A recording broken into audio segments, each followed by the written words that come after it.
Ada 3 makhluk tertinggi yang diciptakan oleh Sang Pencipta. Yang pertama adalah malaikat. Ia diciptakan dari cahaya dan dilengkapi dengan akal. Yang kedua adalah jin. Diciptakan dari api, diberikan akal dan juga nafsu. Sehingga berbeda dengan malaikat, lewat nafsu, jin memiliki kehendak bebas. Praktis jinlah yang awal mula memulai peradaban dan membangun kerajaan di muka bumi, menuliskannya dalam sejarah kehidupan, jauh sebelum manusia diciptakan.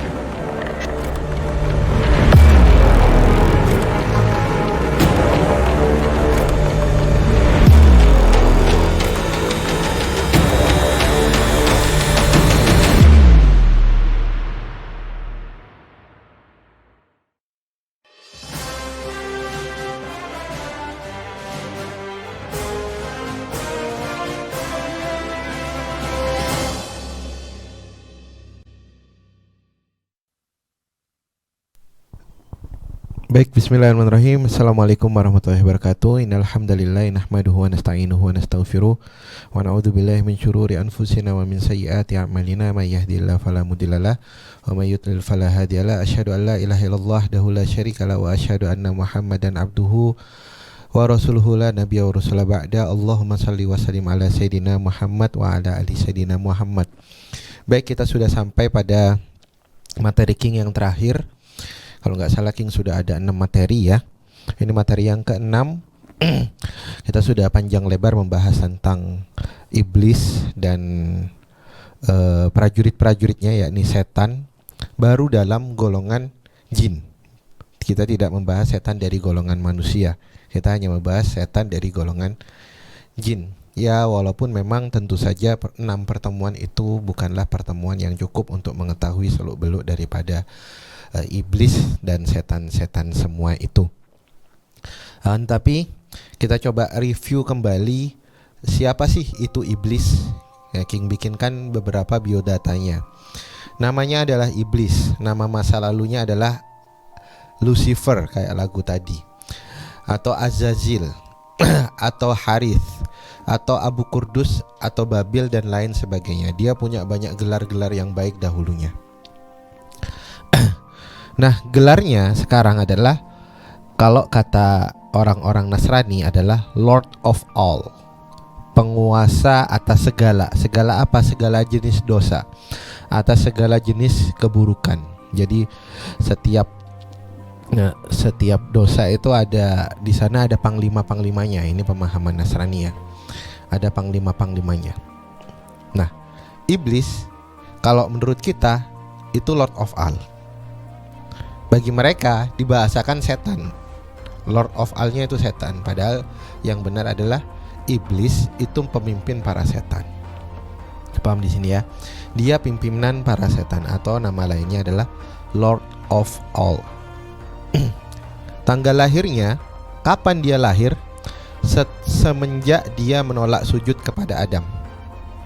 Wa qala rabbuka lil malaikati inni ja'ilun fil ardi khalifah, ya.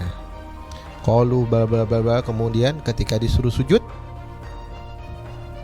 dia gak mau. Itulah dia kemudian diberikan nama iblis. Alamatnya, di mana tempat tinggalnya? Tempat tinggalnya adalah di singgasana di lautan. Dia membuat mocking, dia membuat parodi daripada apa yang dikuasai oleh Allah Subhanahu wa taala di atas arsy-nya. Dia bikin tandingan, dia bikin olok-olokan, dia bikin lucu-lucuan atas apa yang diperlakukan oleh Allah dengan arsy-nya, di mana wa kana arsuhu 'alal ma', di mana singgasananya Allah itu sama di atas air. Tapi bukan air di dunia ya, di atas langit sana.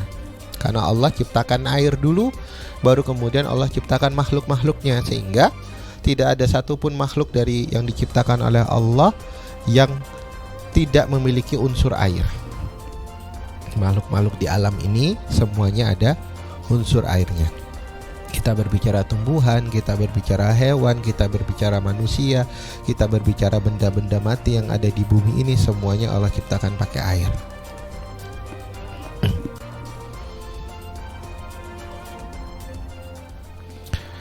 Wilayah kekuasaannya adalah seluruh dunia. Dunia gelap. Makanya kan kemarin kalau masih ingat salah satu narasi yang ada di tengah-tengah MV BTS, ya. Dia penipu, dia adalah penghubung dua dunia. Penghubung dua dunia, ada itu di tengah-tengah. Naratornya bilang dia penghubung dua dunia. Dunia apa saja? Ya, dunia yang kita hidup dan juga dunia bawah. Dunia gelap. Dunia gelap penguasanya adalah iblis. Agamanya segala jenis kekufuran. Jadi iblis itu gak cuma bikin menyesatkan manusia lewat satu cara, enggak. Segala sesuatu selain Islam itu iblis yang punya. Itu iblis. Karena Allah sudah jelas-jelas bilang innad dina indallahil Islam. Sesungguhnya agama yang diridhoi oleh Allah itu cuma Islam. Artinya apa? Selain daripada agama yang diridhoi oleh Allah, itu punya ridho dari iblis. Ini logika mantik berkebalikan. Segala agama selain daripada Islam itu punyanya, ada gawinya iblis. Melencengkan. Dia nge-mocking, dia mengolok-olok agama yang benar. Bukankah banyak agama yang sebenarnya ajarannya itu mirip sama ajaran agama Islam, mirip dengan ajaran tauhid, tapi dipelengsengkan sama iblis. Dikasih bumbu, dikurangi, dimanipulasi, dibolak-balikkan faktanya, ya, diserupa-serupakan, sehingga orang itu bingung. Hingga sampai satu titik orang-orang melihat agama lain dengan agama Islam adalah sebuah pilihan, sebuah variasi saja. Sebuah varian aja, sebuah pilihan. Mirip, gak ada bedanya kok. Mirip, jadi samar antara benar dengan yang salah. Bahkan lebih-lebih Islam itu punya citra yang jauh lebih buruk daripada agama-agama yang lain. Di luar sana itu adanya cuma Islamophobia. Tidak ada Nasrani-phobia, tidak ada Hindu fobia, tidak ada Buddha fobia, tidak ada Konghucu fobia, enggak. Yang jelek itu Islam. Dijelekkan. Sudahlah disamarkan, dibanting sama iblis. Awalnya jadi sinonim, ujung-ujungnya jadi antonim. Itu cara mainnya dia. Lama-lama dipinggirkan, disamakan, disamaratakan, dibanting, dijelek-jelekkan.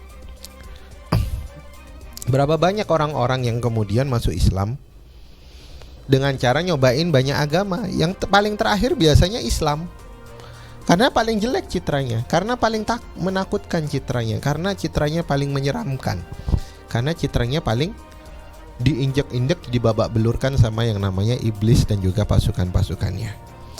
Dia punya agama segala jenis kekufuran.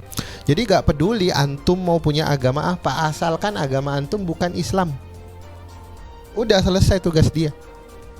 Oh, antum agamanya Islam enggak apa-apa, asalkan hati antum Nasrani ataupun Yahudi.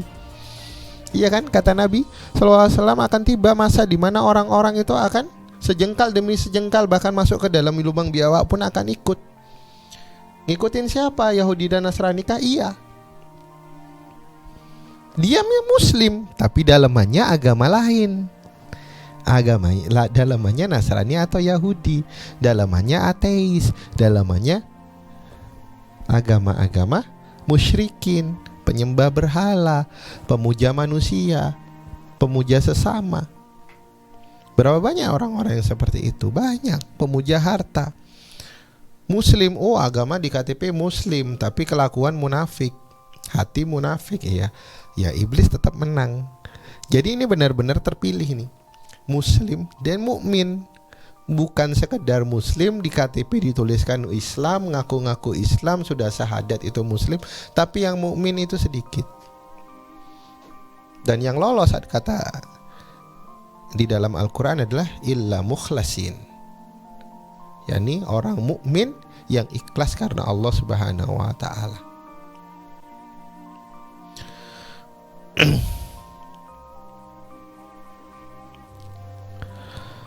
Pekerjaan.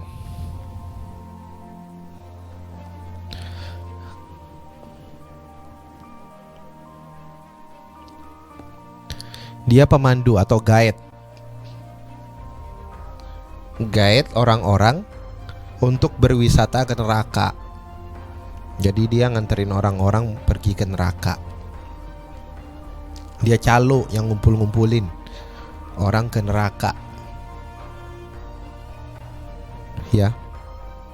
Dia mastermind bagi semua jenis kesesatan. Dia otaknya. Dan jangan dipikir ini otak yang sudah ada dan mulai bekerja, mengumpulkan informasi, melakukan penelitian, melakukan penelaahan, melakukan segala macam percobaan teori dan rumusan yang ada. Itu sejak zaman Nabi Adam. Bayangkan betapa banyak dan terujinya data dan ilmu yang sudah dikumpulkan oleh iblis.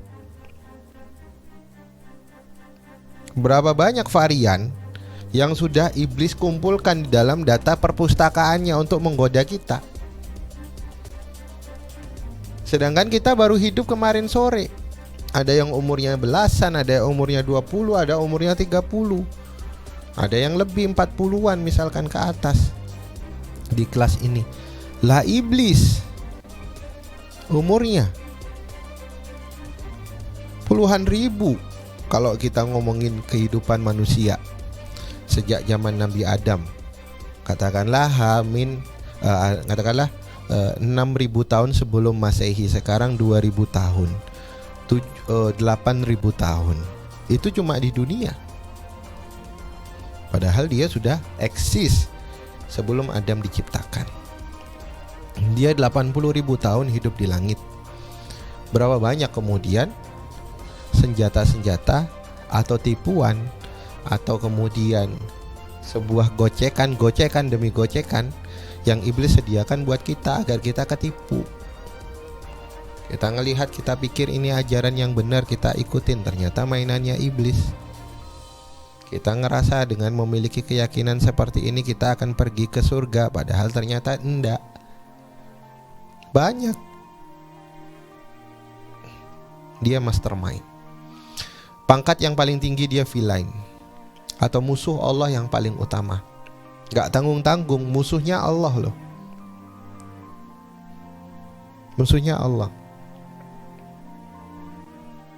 Artinya apa? Kalau kita musuhan, ada orang musuhnya Spiderman dengan musuhnya Captain America tentu saja beda. Dengan musuhnya Thor tentu saja beda. Spiderman tentu saja levelnya, musuhnya Spiderman levelnya beda dengan level musuhnya Thor yang levelnya dewa ya. Paham ya di sini?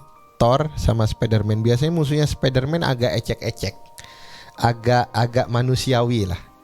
Nah, musuhnya Thor itu sudah agak-agak tidak masuk akal, agak-agak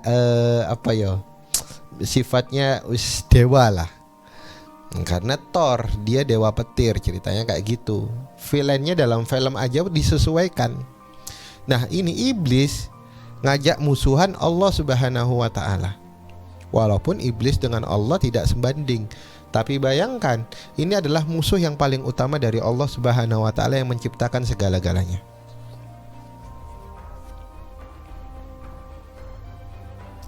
Yang menciptakan segala-galanya. Maka jabatannya adalah apa? Togut. Togut, pimpinan sesembahan selain Allah.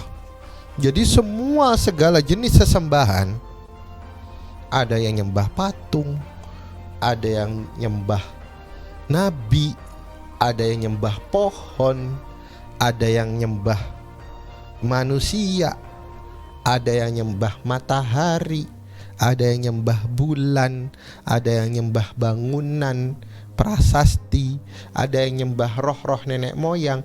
Semua sesembahan-sesembahan itu punya bos. Ujung bosnya namanya Allah. Ujung bosnya namanya Allah. Ini diantara setan yang paling tinggi jabatannya yaitu iblis. Jadi teman-teman harus paham, awal kelas King bikin itu alasannya karena King ngerasa butuh pemahaman lebih dalam tentang dunia jin. Ya, pemantiknya adalah isu daripada KKN di Desa Penari.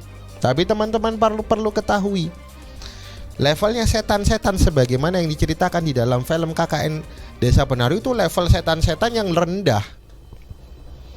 Setan binatang itu bahkan disebutkan di dalam kitab Imam As-Suyuti. Bahkan Nabi mengatakan itulah tingkat setan yang paling rendah. Jadi setan yang menyerupai binatang, menyerupai anjing, menyerupai babi, menyerupai ular, yang nakut-nakutin manusia, itu adalah level yang paling rendah. Level yang paling rendah. Karena dia jin level segitu aja mau ketemu sama iblis itu sulitnya minta ampun karena saking rendahnya. Nanti mereka itu bertanggung jawab terhadap kabilah-kabilah, pimpinan-pimpinan kabilah dari para jin. Nah, kenapa kok jin-jin binatang itu dipandang sebagai rendah?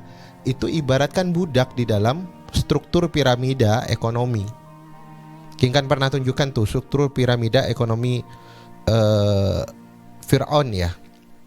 Yang paling rendah itu budak, yang paling rendah itu jongos, yang paling rendah itu buruh. Bahkan kalau mau dibedakan, budak itu paling rendah, atasnya lagi buruh.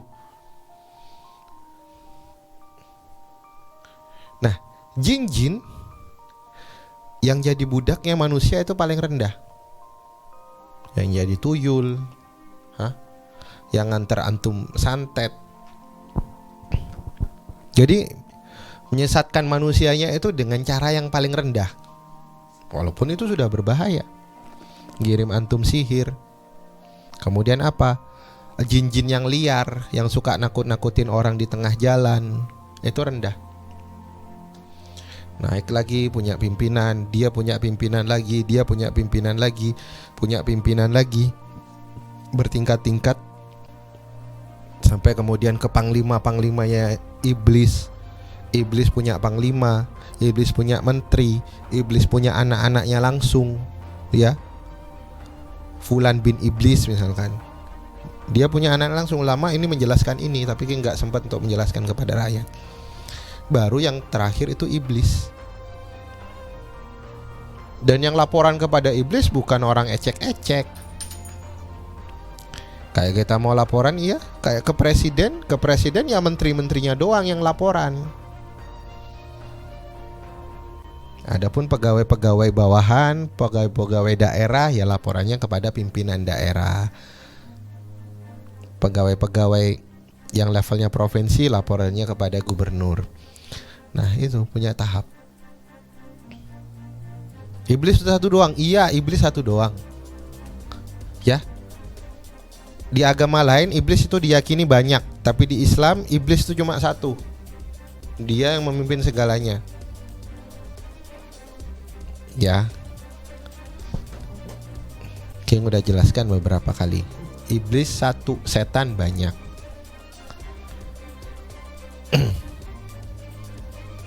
Jadi Tuhan-Tuhan selain Allah nanti itu laporannya ke iblis.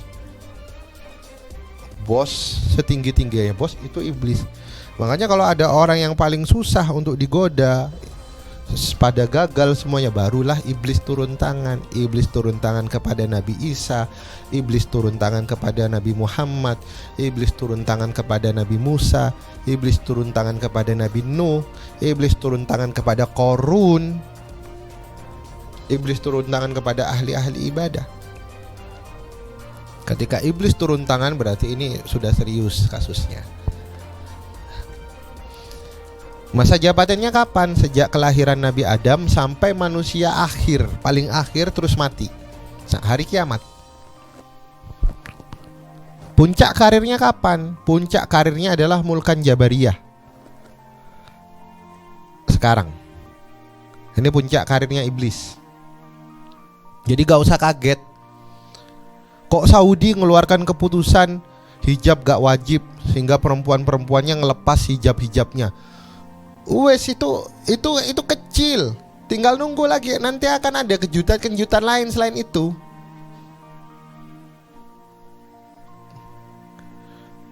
Ini panennya.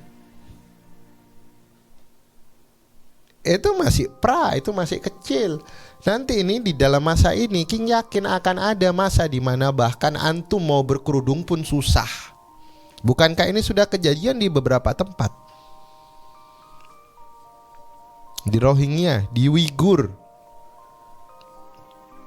di Palestina, di beberapa tempat. Bahkan di Cina sana mengerikan. Orang mau puasa pun dipaksa makan. Padahal puasa adalah ibadah yang paling sembunyi-sembunyi antara dia dengan Allah. Itu pun sulit dilakukan di sana. Apalagi yang tampak-tampak seperti berkerudung, seperti sholat. Tinggal nunggu waktu segala sesuatu menjadi sulit untuk dilakukan.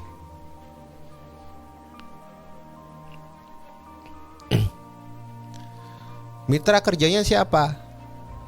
Setan dari kalangan jin dan manusia. Ini mitra-mitra kerjanya. Anak-anaknya siapa? Anak-anaknya itu ada 5 yang paling utama. Nantilah King jelaskan kalau ada kesempatan. Selebihnya gak terhitung. Karena iblis itu sangat produktif sekali. Banyak keturunan-keturunannya.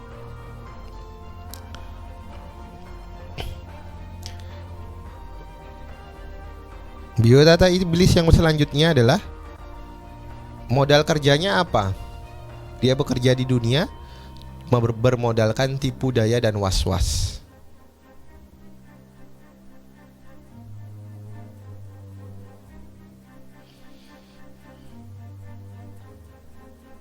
Kalau Dajjal mitra kerjanya iblis juga enggak? Iya, Dajjal itu mitra yang paling utama. Ibaratkan kalau Rasulullah itu punya Al-Mahdi, iblis punya yang dijagokan nanti, itu Dajjal namanya. Wallahu alam, orang-orang para ulama berbeda pendapat Dajjal ini dari kalangan apa. Sebagian mengatakan ini dari kalangan manusia, sebagian mengatakan ini campuran antara jin dengan manusia. Tapi yang jelas King lebih kepada bahwasanya Dajjal sudah ada.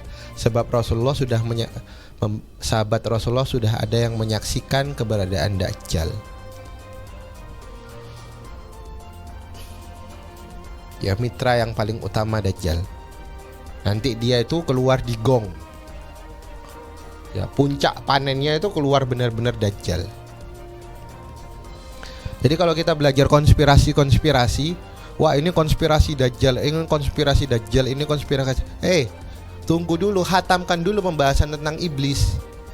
Karena di atas Dajjal itu ada iblis. Kalau kamu belum memahami konsepnya iblis, maka kamu kemudian gak utuh ketika dikit-dikit berbicara Dajjal. Pola pikirnya dulu dibentuk. Cara mainnya iblis gimana? Talbis iblis. Makanya para ulama itu kalau nulis kitab talbis iblis, bukan talbis Dajjal. Ulama-ulama terdahulu, kenapa? Karena ini mastermind-nya, ini produk utamanya ini. Gitu loh, main loncat-loncat sehingga apa ya? Sehingga cenderung kadang bikin malu gitu loh. Terburu-buru. Berkesimpulannya terburu-buru, malah kemudian parno sama segala sesuatu. Kita lihat mainannya iblis itu seperti apa. Iblis itu mainannya gak harus A. Ya, jalan ke neraka itu banyak cara mainnya iblis itu. Asalkan kamu tidak A, kamu akan ke neraka. Asalkan kamu tidak Islam, tidak taat sama Allah, oke, ke neraka. Jadi istilahnya banyak jalan menuju Roma. Di sini juga banyak jalan menuju neraka bagi iblis. Ya'juj Ma'juj itu manusia.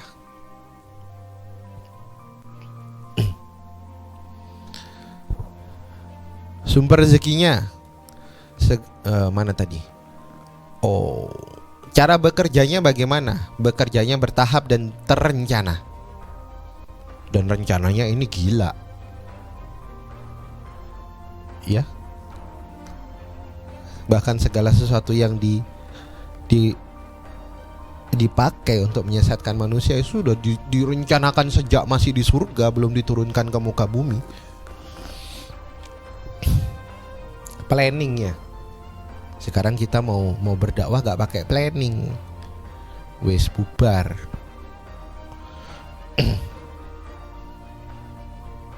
Kita mau berdakwah malah saling sikut sana sikut sini. Ustadz-ustadznya gak akur,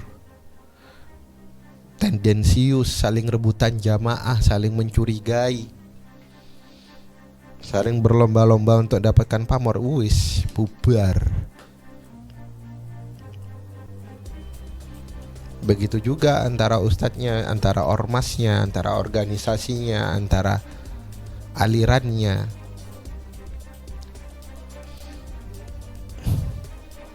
Ya, kalau kita tidak punya rencana, berarti kita adalah bagian daripada rencana orang lain. Nah, ini tanpa sadar kaum muslimin yang ribut sendiri dengan sesama kaum musliminnya. Kalau King katakan kita sudah masuk dalam rencananya iblis. Kita saling ribut sampai-sampai kita tidak bisa duduk bareng untuk merumuskan rencana, menyebarkan agama ini, memajukan ide gagasan yang sudah diwariskan Nabi Muhammad SAW. Gak bisa duduk bareng. Sempat beberapa ustadz pengen duduk bareng, tapi pertanyaan King sekarang mana? Gak duduk bareng lagi, malah berkompetisi. Oh ini fastabiqul khairat, oh tunggu dulu. Ini fastabiqul khairat, kalau fastabiqul khairat itu direncanakan sejak awal. Kalau di luar perencanaan berarti kita ini bagian daripada rencana lain. Siapa? Ya iblis. Divide et impera itu kan itu kan apa ya? Itu bukan Belanda yang gagas. Jauh-jauh hari yang bikin gagasan ya iblis. Ya, politik adu domba itu. Bukankah iblis jauh-jauh hari yang mengadu domba antara Qabil dan Habil? Divide et impera. Dia kemudian mengadu domba antara Sith, keturunan Sith, dengan keturunan Qabil. Baru kesini divide et impera diciptakan oleh Belanda. Semua konsep kejahatan itu yang punya ini, otaknya itu iblis. Kalau kita sudah mengenal iblis, kita tahu cara mainnya dia, kita insya Allah bisa membaca keburukan. Jadi masalah kalau di agama sebelah kita itu gak boleh belajar tentang kejahatan. Di Islam kita diajarkan, pelajari ini iblis, supaya kita tahu pola mainnya. Sebab kalau kita tidak mengenal musuh kita, kita akan kalah sebelum berperang. Tapi tentu saja jangan sampai kita kenal banget sama iblis tapi gak kenal sama lawannya daripada iblis, gak kenal sama Allah, gak kenal sama Rasulullah. Makanya King bikin kelas, King punya kelas, King selang-seling. Kadang kita bahas Rasulullah, kadang kita ngebahas iblis. Tapi kok kecenderungan rakyat itu lebih seneng ngebahas yang jelek-jelek. Manusia itu lebih seneng ngebahas setan, ngebahas iblis, ngebahas ini, dibandingkan ngebahas tentang berlaku jujur, ya Rasulullah, sahabat Nabi. Atau jangan-jangan panggilan hati kita itu lebih mirip sama kejahatan daripada kebaikan, lebih tertarik sama kejahatan daripada kebaikan. Ya enggak deh, insya Allah bukan karena itu. Iya. Mudah-mudahan kita belajar ini kita bisa mengerti pola, sehingga kita ngerti pola itu kita bisa menghindari dengan sigap setiap tipu daya daripada iblis itu. Nah, pendekatannya apa? Pendekatan dia pakai musik, 1. 2 pakai film, 3 pakai wanita, atau pakai lawan jenis, atau pakai seks. Ya gak suka sama lawan jenis tapi sesama jenis suka, ya pokoknya seks. Gak suka sama manusia, sukanya sama hewan, ya seks, penyimpangan. Sudah levelnya sudah lebih. Gak suka sama binatang, sukanya sama benda-benda.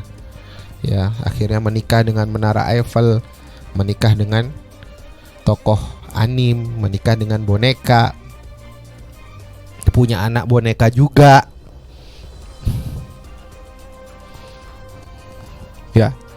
Muka juga pengen dijadikan kayak boneka, oplas sana sini. Wis.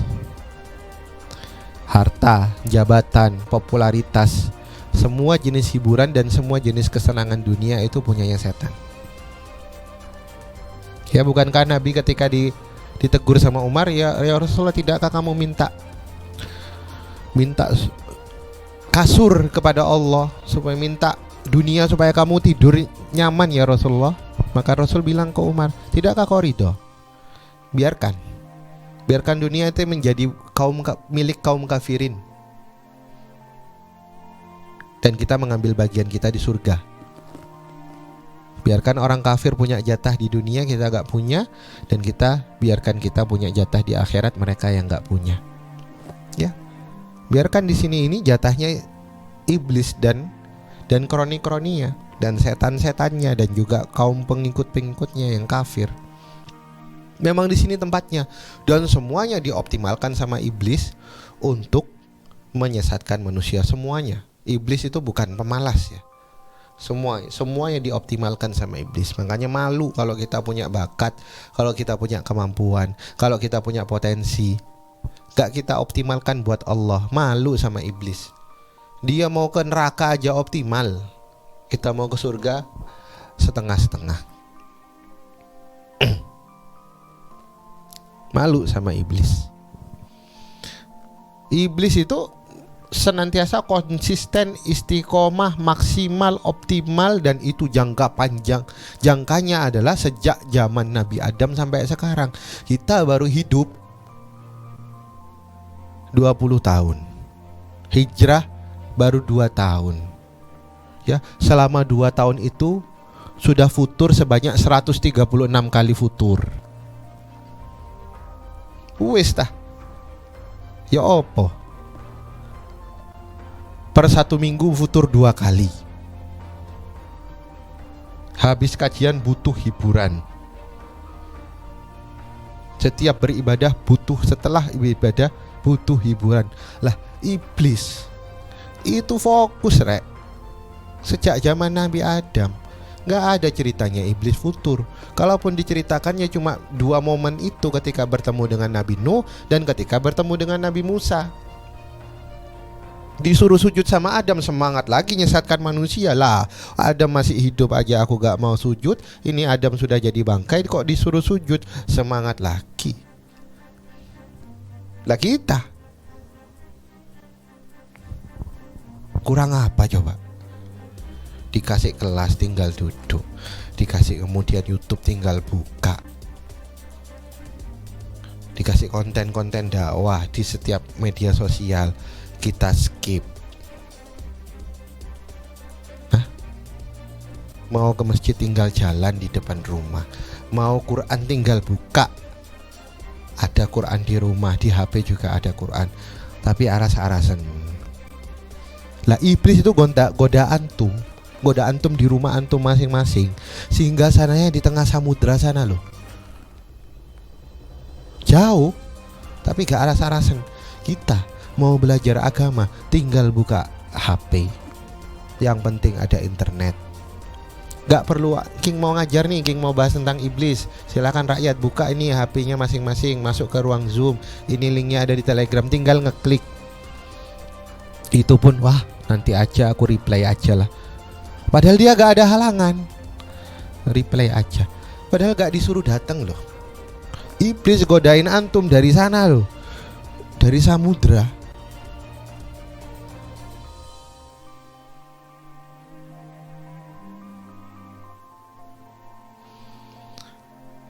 Basecampnya mana saja? Basecampnya iblis itu di pasar, di toilet, di tempat sampah, di hati orang-orang yang lalai, di nightclub, di tempat-tempat yang haram, tempat-tempat yang kotor.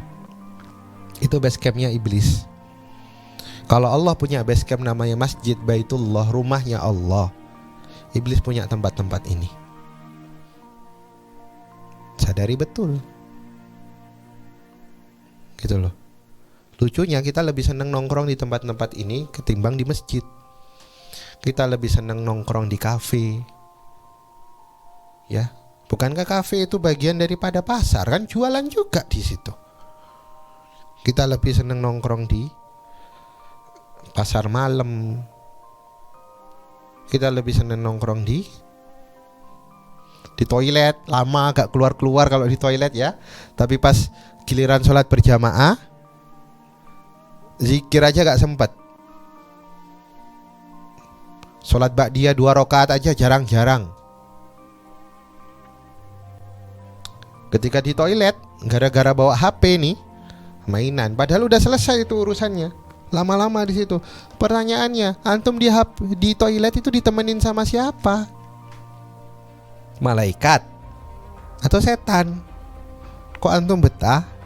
Jangan-jangan itu kalian sudah jadi bestie loh tanpa sadar.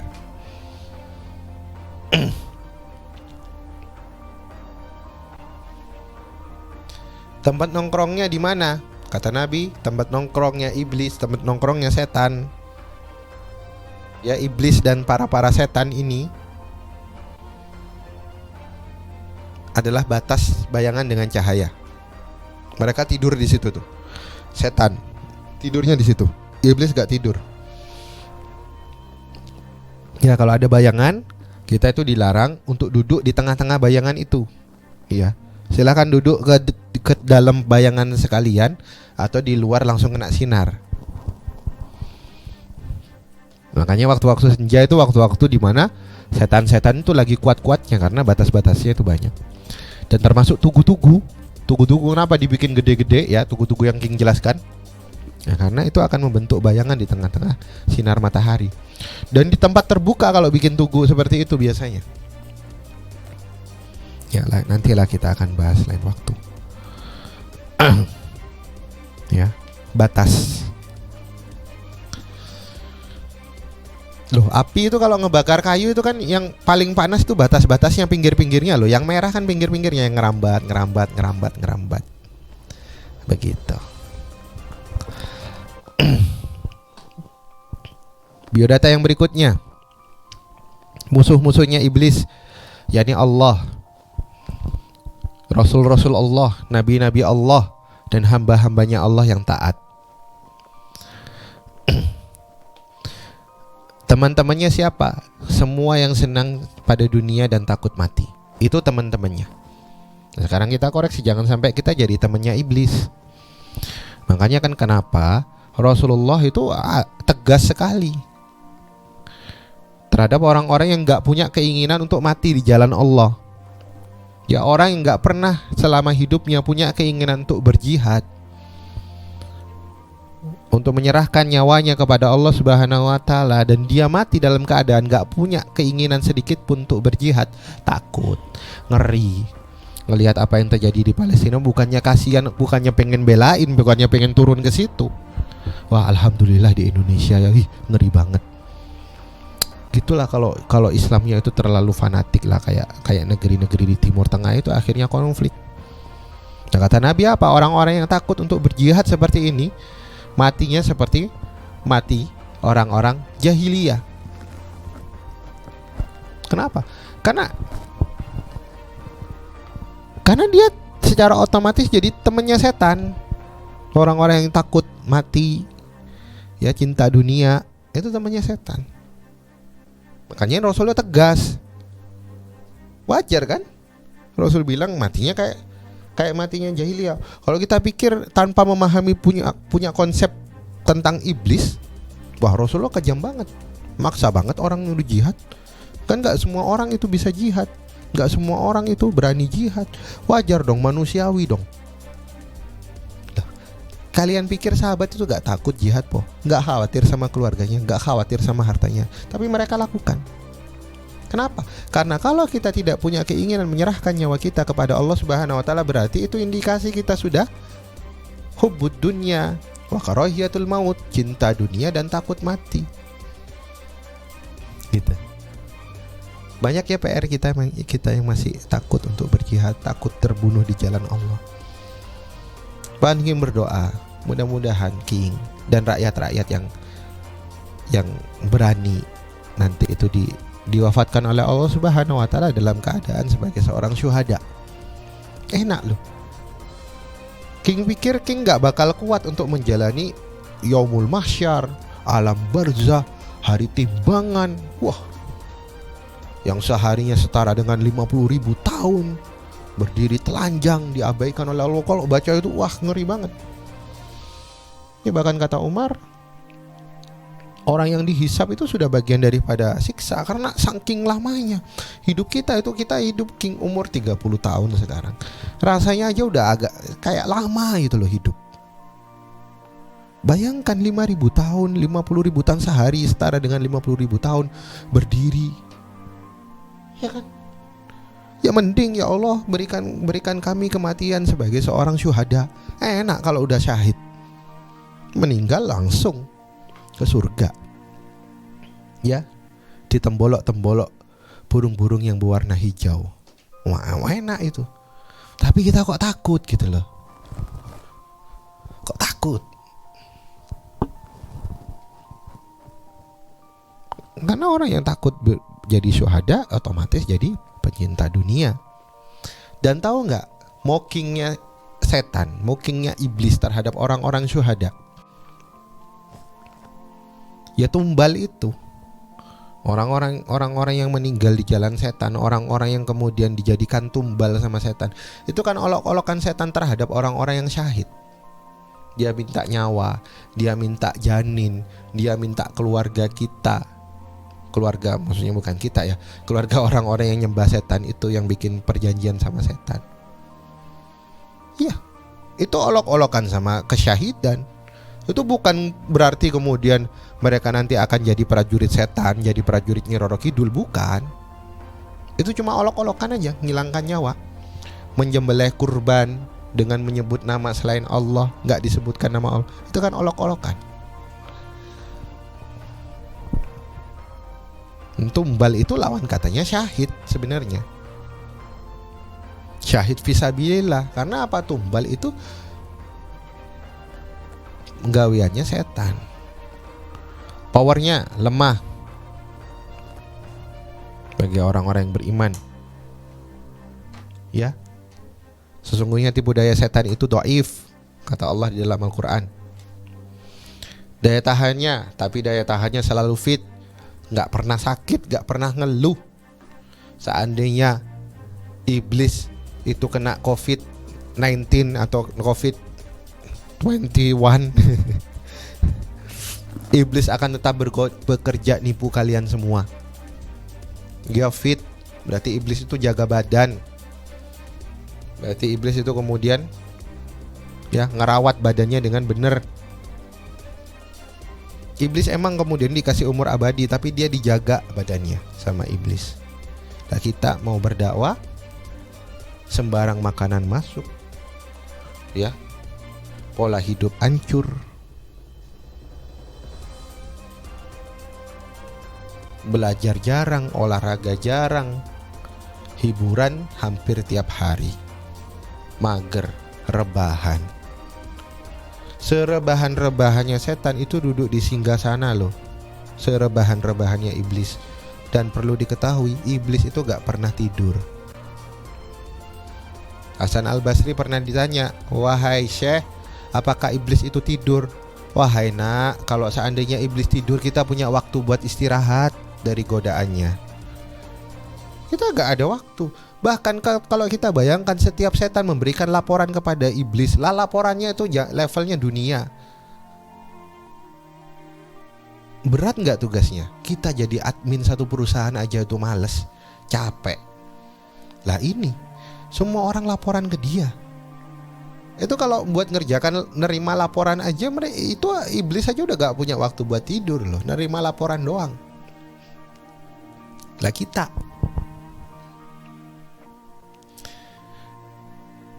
punya komitmen satu hari satu juz, tapi gak selesai. Besok satu juznya besok cuma satu juz baca. Wewenangnya apa? Keselamatannya nihil. Barang siapa yang ikut kepada iblis, maka dia tidak akan selamat pasti. Wewenangnya apa? Merayu, menggoda, menipu, merekrut, menyesatkan manusia. Kendaraannya apa? Syubhat dan syahwat. Syubhat itu adalah kesalahpahaman dalam berpikir, kesalahan fikir. Syahwat itu adalah hawa nafsu. Salah apa ya? Salah penyikapan terhadap nafsu. Itu syahwat. Pasukannya adalah solo versus squad. Setiap satu orang, iblis senantiasa siapkan satu squad. Bahkan kemarin kita sudah bahas, seolah-olah squadnya yang iblis kerahkan buat satu orang itu ibaratkan seperti dua kabilah utama di Arab. Ya kayak populasi satu negara dong. Dan ini iblis terus melahirkan, terus berkembang biak. Sedangkan kita nikah dipersusah. Kalaupun ada kesempatan nikah masih milih-milih, ngolor-ngolor waktu, gak sesuai dengan waktu ini, gak sesuai dengan keinginan kita, gak sesuai dengan syahwat kita.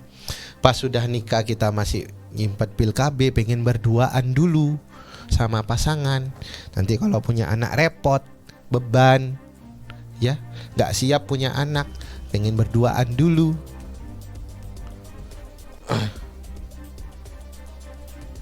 Lebih ya. Sedangkan yang di sana iblis ngelahirin terus. Siapa yang paling diuntungkan ketika kaum muslimin tidak punya anak yang banyak, sedangkan iblis ngelahirin terus? Ya iblis. Makanya kan sama iblis, ya udah child free aja, ya udah menjomblo aja, ya udah kalau gak tahan jomblonya itu aja, seks bebas aja. Install aplikasi kan banyak itu, murah-murah, dipilih. Identitas iblis adalah penyimpangan terhadap fitrah. Fitrahnya manusia itu aurat ditutup, makin kesini aurat semakin diumbar, dibuka, iya kan? Ketika Adam dan Hawa makan buah khuldi, yang katanya namanya buah khuldi, auratnya kebuka. Kemudian mereka itu langsung refleks nyari dedaunan supaya ditutupi auratnya. Karena sebelum mereka makan buah itu, Allah berikan cahaya menjadi yang dijadikan sebagai baju mereka. Ketika mereka makan melanggar apa yang diperintahkan sama Allah, cahaya itu hilang, tampaklah aurat mereka. Mereka langsung berusaha menutupi. Sekarang makin terbuka auratnya, makin modern, berani. Iya. Coba pertanyaannya, itu sesuai dengan fitrah atau enggak? Berapa banyak orang-orang, perempuan-perempuan di televisi misalkan, di YouTube, pakaiannya seksi, tapi ketika duduk di sofa, nyari bantal buat ditaruh di selangkangannya supaya gak kelihatan. Lah kalau gak mau dilihat, kenapa pakai baju kayak begitu? Selangkangannya, duduknya miring, di hadapan kamera, ngerti kamera betul, ya. Belahan datanya dipamerin, tapi ketika dilihatin sama orang dia tersinggung. Kenapa? Fitrahnya emang ditutupin. Ini baru masalah baju, belum ngomongin masalah-masalah yang lain. Fitrahnya keluarga itu ya punya anak. Secapek-capeknya, stres-stresnya kita ngurusin anak, lebih stres orang yang berkeluarga tapi gak punya anak.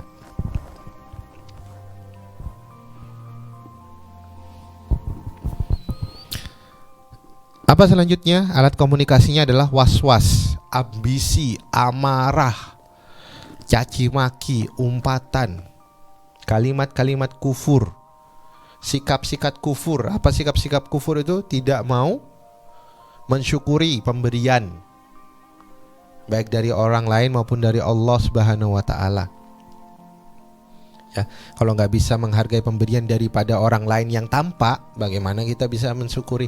Bagaimana dia bisa mensyukuri sesuatu yang Allah berikan sedangkan Allah itu nggak tampak? Makanya sering-sering bilang makasih sesama teman. Syukron, jasakillah, jazakallah ya. Walaupun King paham banyak rakyat yang sering ketuker kalau sama King. Ya, jasakillah khair King, ya jasakillah masih template ya. Banyak itu ya.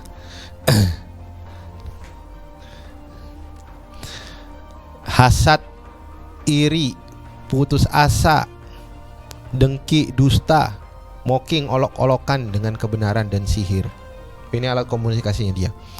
Yang paling disukai adalah memutuskan hubungan manusia dengan Tuhannya, memutuskan hubungan suami dengan istrinya, memutuskan hubungan antara anak dengan orang tuanya, dan menukarkan hidayah dengan kesesatan. Itu hal yang paling disukai itu. Kepribadiannya angkuh, matre, dia materialistis, hasad, tapi cerdas, licik. Jadi kalau jadi muslim jangan berpuas diri dengan kebodohannya. Aku kan bodoh, aku kan lemot, aku kan lama. Jangan. Meskipun antum masih ngerasa lama daripada teman-teman yang lain, tetap belajar, tetap kejar itu ilmu Allah. Musuh kamu itu pinter, musuh kamu itu licik. Kalau kamu tidak menampakkan keseriusan kamu dalam mencari ilmu-ilmu Allah, bagaimana mungkin Allah mau menggerakkan para malaikatnya untuk membantu kamu dalam proses belajar kamu? Kalau sudah putus asa sejak awal, Allah itu sesuai dengan prasangka hambanya. Ya Allah, bantu aku supaya cerdas, bantu aku supaya ngerti ilmumu, bantu aku supaya aku mengerti Al-Qur'anmu, ayat-ayatmu, bisa menghafal ayat-ayatmu. Aku sekarang ngerasa memang lemot ya Allah, tapi aku percaya atas pertolonganmu aku bisa melakukan itu semua. Begitu. Ini Allah ngasih semuanya. Lah, sedangkan para pemuja setan itu percaya 100% sama setan kok, percaya 100% sama iblis untuk dikasih semua yang dia mau kok. Hal kita sama Allah gak ragu-ragu, mau minta aja ragu-ragu, padahal Allah gak pernah minta tumbal.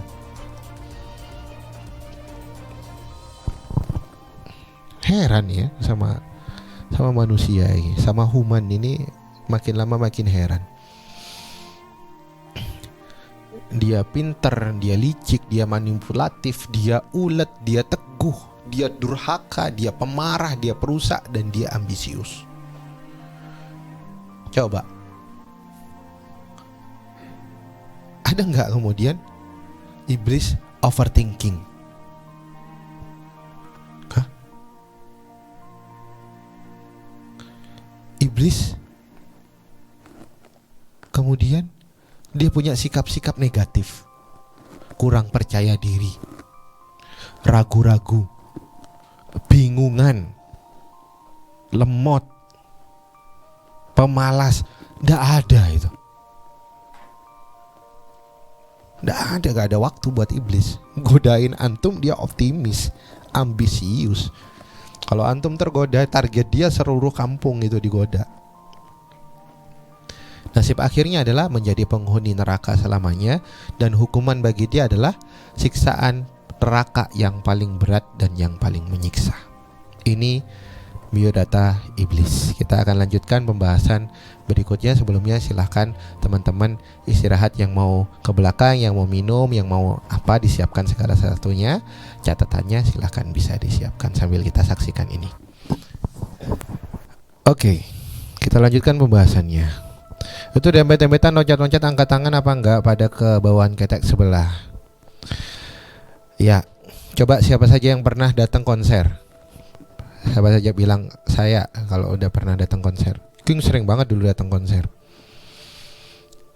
Pernah.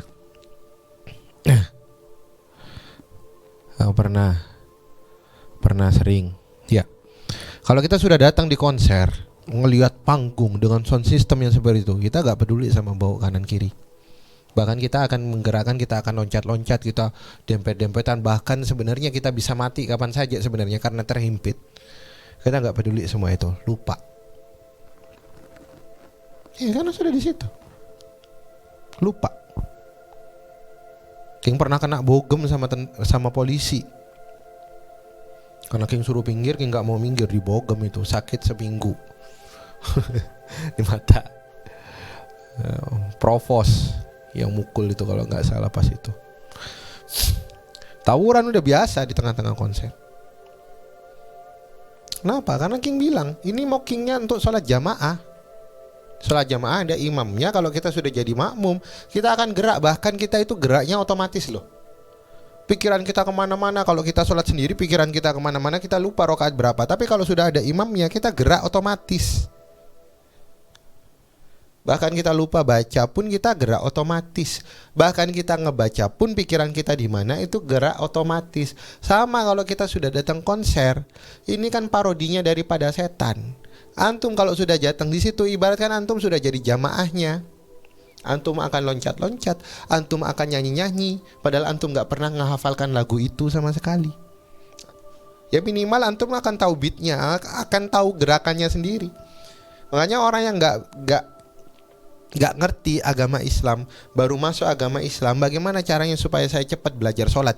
Datang sholat jamaah, tinggal dihitung beberapa hari kamu akan biasa dengan sendirinya.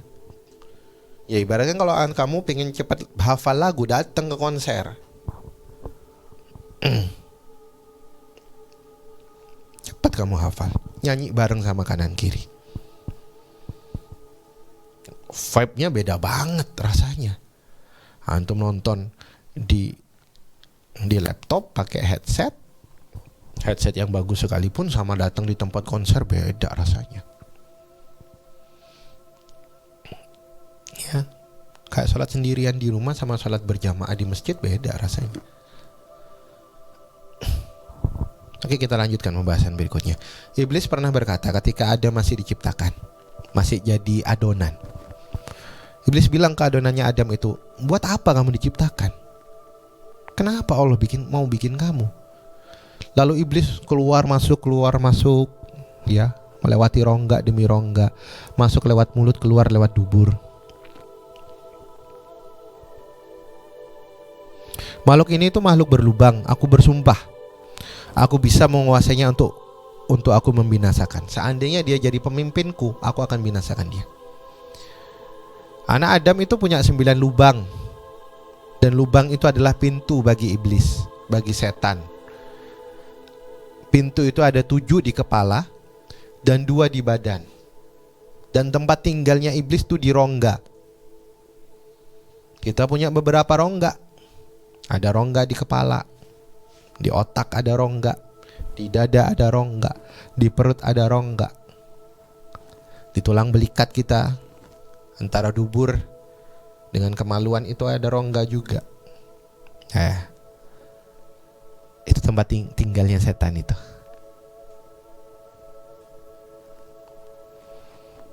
Bagi orang-orang yang gak dekat sama Allah. Ketika iblis menyadari bahwasanya tubuh Adam itu adalah kosong atau berongga, maka iblis menyadari bahwasanya Adam ini makhluk yang gak bisa menahan diri. Maksudnya apa? Ketika dia punya sesuatu dia makan, itu makanannya tinggal nunggu waktu aja keluar. Akhirnya dia tinggal digoda dikit, dia gak berhenti-berhenti, masuk keluar, masuk keluar, masuk keluar.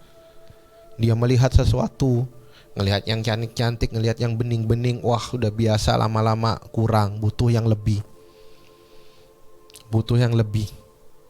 Ya. Ngelihat yang seksi-seksi kurang, butuh yang terbuka.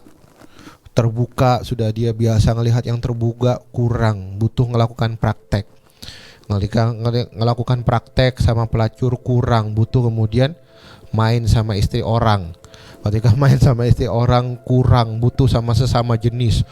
Ketika main sama sesama jenis kurang, butuh main sama suami orang. Ya berapa banyak kasus sekarang yang istri-istri itu dicerai karena suaminya itu punya suami simpanan. Ya Allah, banyak ternyata kasus seperti itu. Terus, itu baru rongga mata, baru penglihatan, rongga telinga. Ya, awalnya dengerin musik-musik religi kurang, dengerin pop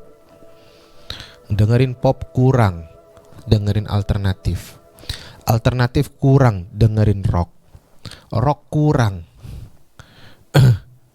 dengerin hardcore kurang, dengerin yang suara yang aneh-aneh, scream, wah.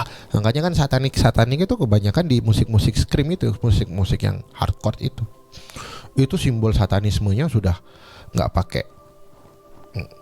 pakai toleransi lagi. Iblis tahu bagaimana cara menggiringnya. dibikin kurang terus pendengaran kita, mata kita dibikin kurang, mulut kita dibikin kurang, kemaluan kita dibikin kurang, terus kurang, pengen lebih, pengen lebih, pengen lebih, pengen lebih, pengen lebih, pengen lebih, pengen lebih, karena kita berongga.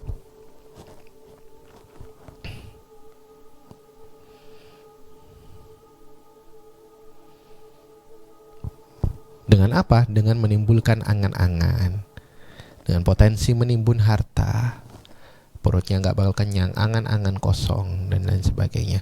Belum tertunaikan keinginan yang satu, muncul keinginan yang kedua. Keinginan yang kedua belum selesai, muncul yang ketiga. Ketiga belum selesai, muncul keinginan yang keempat. Keempat belum selesai, muncul yang kelima, keenam, ke-8, ke-7, ke-8, ke-9, ke-10. Keinginan ke-10 belum selesai, muncul 10 keinginan yang lain. 20 keinginan ini belum selesai, muncul 100 keinginan yang lain. Manusia.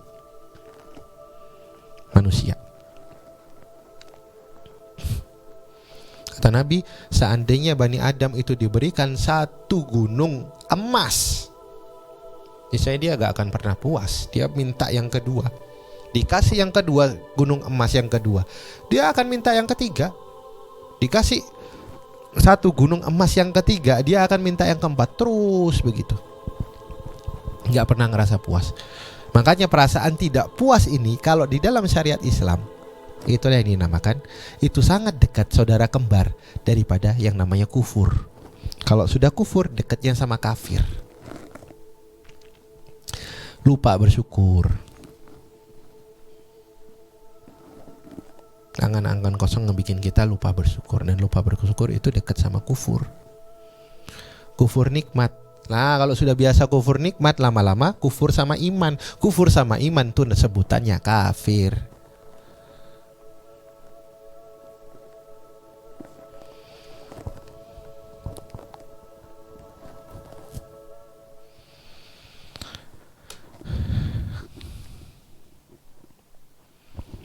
Bentar.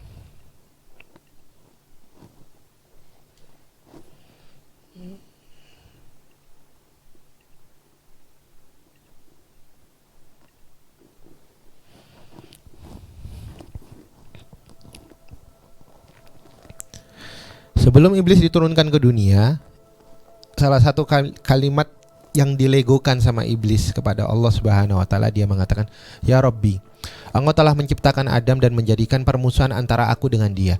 Maka berilah aku kekuasaan untuk mengalahkannya." Allah bilang, "Ya udah, dadah mereka itu tempat tinggal bagimu. Dadah mereka tempat tinggal bagimu." Iblis kemudian mengatakan, kecuali orang-orang terpilih ya. Makanya kan Iblis nanya ke Jibril, "Aku punya bagian gak ke Rasulullah Muhammad?" Gak punya bagian. Iblis gak bisa masuk ke dadanya Nabi Muhammad. Nabi Muhammad spesial. Bahkan dadanya Nabi Muhammad itu secara berkala terus menerus dibersihkan sama Iblis, dicuci pakai air zam-zam, dioperasi beberapa kali. Iblis bilang, "Iya, ya Robbi, tambah lagi, kurang. Aku kan sudah dibikin permusuhan sama Adam." Ya, seolah-olah Allah yang bikin permusuhan padahal dia sendiri. Kata Allah, "Tidaklah seorang anak Adam dilahirkan, melainkan 10 anakmu dilahirkan." Wah, produktif kan? Satu anak Adam lahir, 10 anak iblis lahir. Dan anak iblis usianya lebih panjang daripada anak-anak Adam. Nah, buat kita yang sudah berkeluarga tapi nunda-nunda punya anak. Kemarin ada rakyat bilang sama King, "Aku pengen punya anak tapi lama gak punya anak sama suami. Kalau gak salah sudah 5 tahunan. King nanya, "Emang pengen punya anak berapa?" "Gak banyak-banyak King, 1. King bilang ke dia, "Mungkin Allah gak ngasih karena kamu mintanya 1. Coba mintanya banyak. Karena Allah gak mau cuma 1 keluarga kalian anaknya. Ya, Allah mau keluarga kalian punya anak banyak. Sehingga ketika kalian mintanya 1 sama Allah, Allah gak kasih. Coba minta banyak sama Allah, insya Allah dikasih. Mintanya banyak, dikasih sama Allah insya Allah."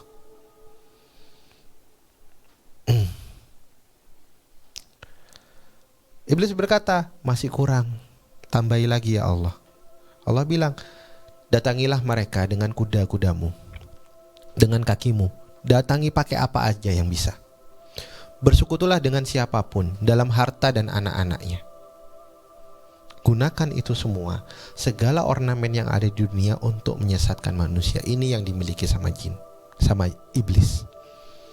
Dia punya akses ke dalam hati manusia, dan dia punya pasukan yang 10 kali lipat jumlahnya, melebihi jumlah populasi manusia, dan mereka lebih tahan lama.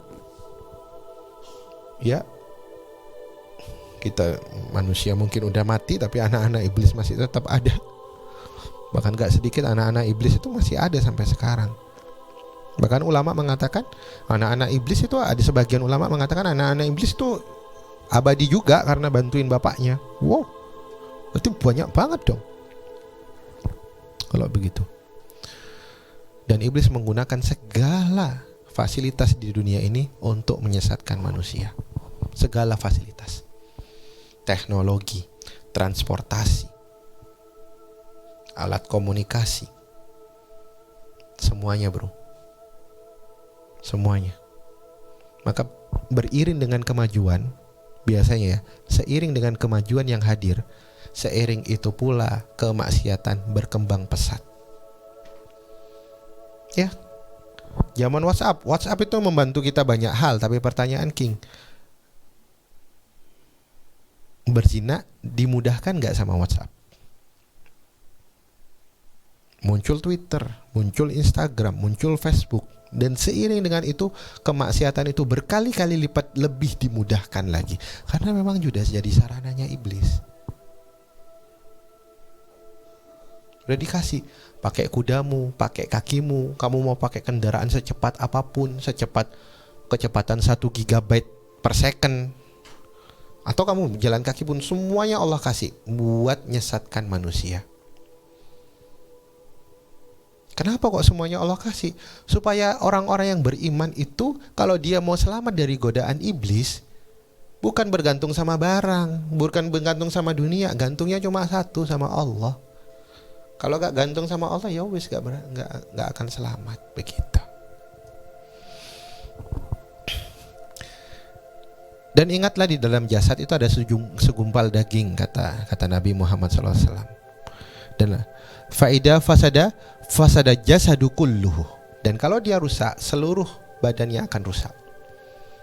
Dan ketahuilah, hati itu adalah jantung. Segumpal daging itu adalah hati atau jantung. Ya, jantung. Ini bersifat fisik maupun bersifat non fisik ya. Dua hal kata Ibnul Qayyim al-Jauziyyah.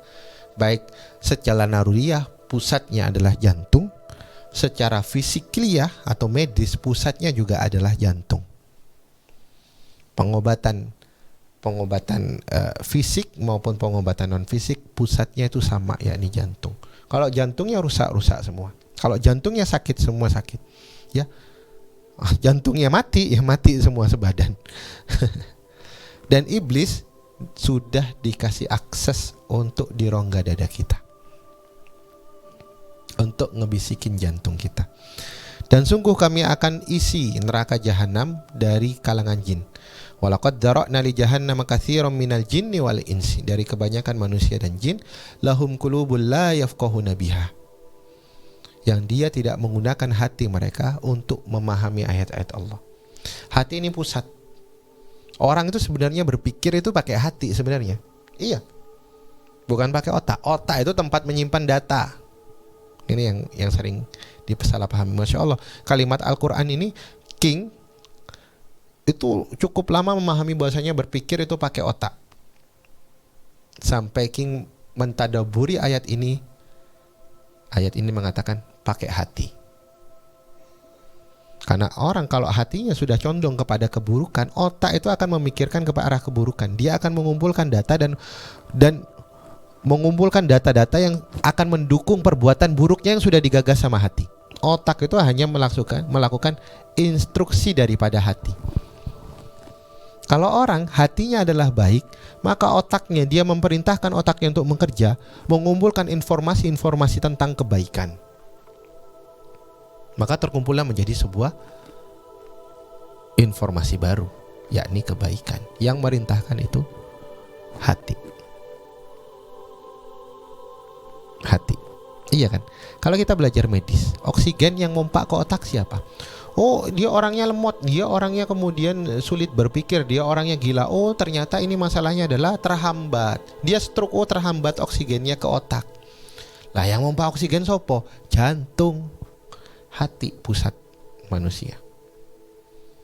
Makanya kita itu di ilmu barat itu kita itu banyak disibukkan untuk mengolah otak tapi lupa untuk mengolah hati.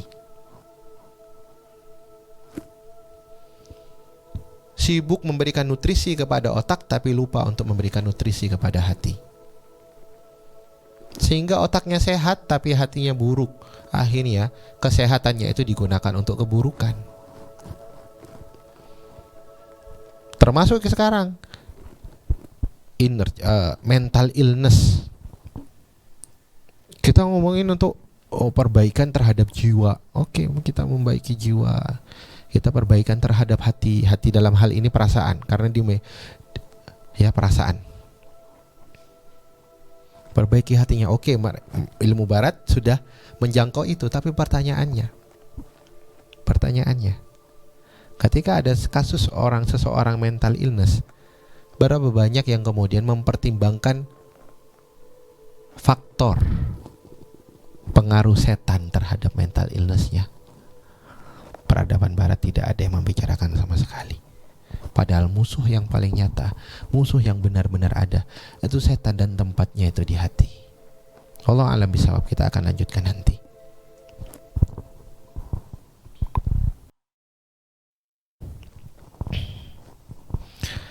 Anak-anaknya kasihan diajak MV seperti itu.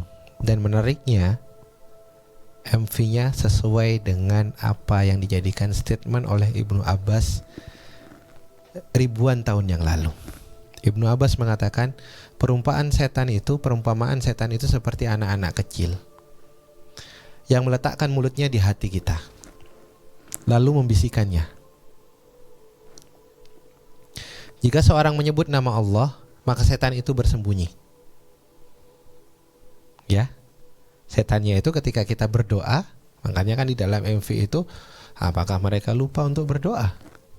Kalau kita berdoa menyebut nama Allah, setan itu akan menyembunyikan dirinya. Dan jika dia diam, maka ia kembali menghampirinya. Inilah makna bisikan tersebut dalam ayat min syarril waswasil khannas. Dari waswas, bisikan jahat dari setan yang tersembunyi. Peran setan itu nyata. Makanya kalau kita mau belajar psikolog, teman-teman yang bergerak di bidang psikolog, unggulilah pengetahuan orang-orang barat itu dengan kelengkapan apa yang diberikan di dalam Islam. Pasti ada peran setan. Ya, pembahasan ramai mental illness. Uniknya, mental illness itu semakin berkembang, semakin banyak dan semakin berjamur di era yang King sebutkan ini eranya gongnya setan. Di Mulkan Jabariyah ini gongnya setan. Makanya kan kita agak kesulitan. Mental illness zaman Rasul kayak gimana? Mental illness zaman Khulafaur Rasyidin gimana? Karena nyaris kita tidak akan menemukan contohnya. Bukan berarti Islam gak punya contohnya. Enggak, Islam memberikan bahwasanya ini pola. Ini pola. Ketika Islam tidak memberikan contoh di zaman kenabian, di zaman Khulafaur Rasyidin, artinya apa?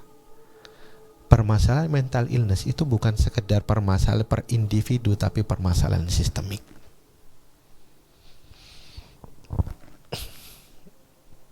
Permasalahan sistemik. Wallahualam, nantilah kapan-kapan kalau King punya waktu kita akan bahas ini lebih mendalam. Sabar yang tadi beberapa teman lagi mendalami mental illness, King begini nanya tentang mental illness. King mohon izin, King selesaikan materi ini dulu ya. Nanti pembahasan pembahasan mengenai hal-hal yang lain, bisa nanti sama Teh Hani, bisa sama King, ya insya Allah juga bisa sama Azim. Azim kan lulusan psikolog. Insya Allah ya, kita lanjutkan dulu ya, sabar ya. Minta petunjuk sama Allah, insya Allah Allah akan bimbing, Allah akan berikan ilmu-ilmu yang sesuai dengan kita butuhkan. Nah, setan di dalam diri kita itu menempati lubang-lubang. Ada 9 lubang, 7 lubang di atas di kepala dan 2 lubang di bawah. Berikut dengan beberapa rongga yang tersebar dari atas sampai bawah. Kita pelajari dulu rongga yang pertama, rongga yang paling utama, walaupun kita tidak mengulas secara mendalam. Di jantung hati, kata Nabi SAW, tidaklah seorang pun dari kalian kecuali disertakan korin di kalangan jin dan korin dari kalangan manusia, dari kalangan malaikat. Jadi di jantung kita ini ada 2 bisikan. Jantung kita, jangan bayangkan secara bentuk real, ini secara tidak real, karena jantung, kata Ibnul Qayyim al-Jauziyah, ini adalah tentang non fisik dan juga fisik secara letterlek. Secara non fisik, jantung kita itu punya 2 bisikan. Jadi kartun-kartun Disney itu benar ada 2 bisikan, ada yang jahat, ada yang baik gitu ya. Tapi letaknya di sini, di jantung, membisiki di jantung. Ada korin, jin. Jadi dukun-dukun itu makainya korin kalau mau ngeramal kita habis ngapain, kita punya kebutuhan apa, oh kamu kesini punya kebutuhan ini, karena yang ngasih tahu jin. Nah, di dalam dada kita masing-masing itu ada korin, ada malaikat.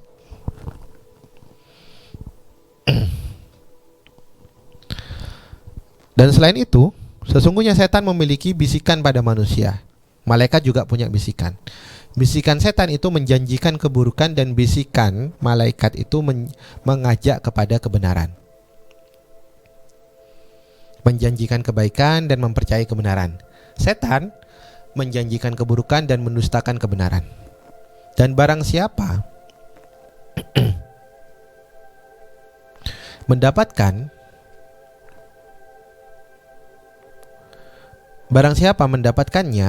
maka ketahuilah bahwasanya itu dari Allah. Kalau mendapatkan yang baik, itu karunia Allah. Hendaklah dia jangan lupa bersyukur.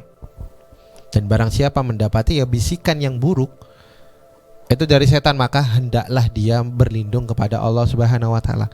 Makanya kalau kita lagi sholat, kita punya bisikan-bisikan buruk atau ingat kemana-mana, ada beberapa sunnah. Yang pertama, kalau sholat sunnah sendiri itu meniup atau meludah ke kiri. Meludah ke kiri.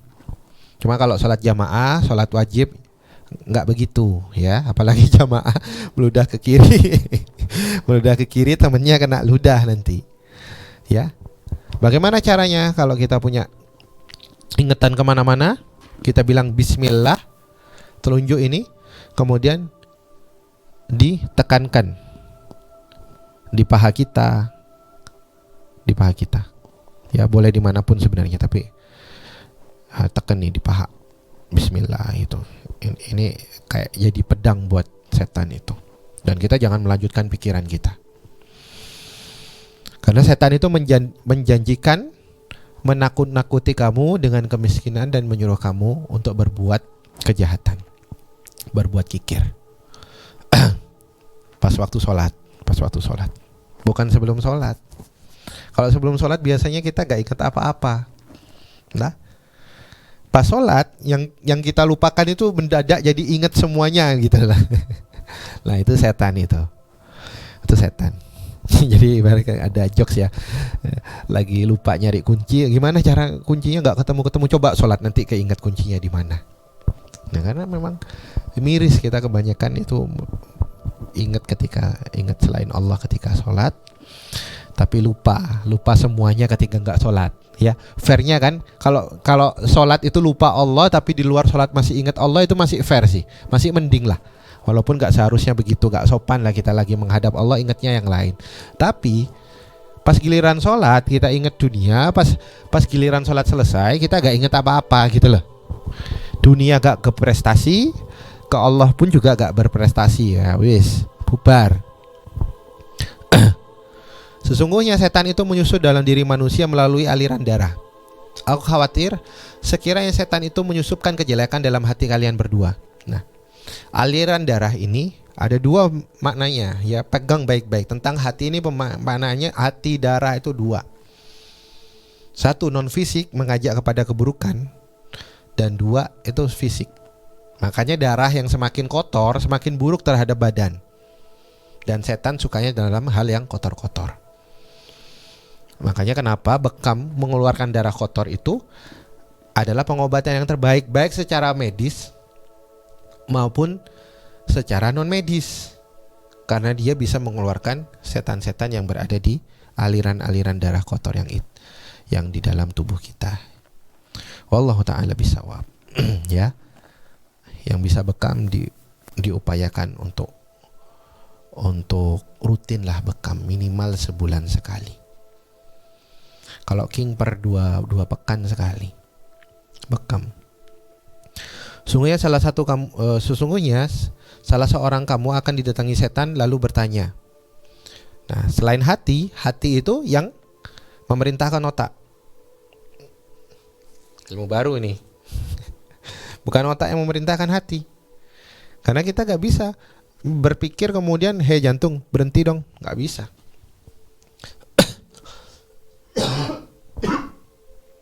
Gak bisa. Jenderalnya ini ada di hati. Nah, kalau setan itu menguasai hati, dia bisa menghadirkan angan-angan kosong di otak. Dan dia bertanya, siapakah yang menciptakan kamu? Salah satu syubhat setan, ya, Allah. Lalu siapa yang menciptakan Allah?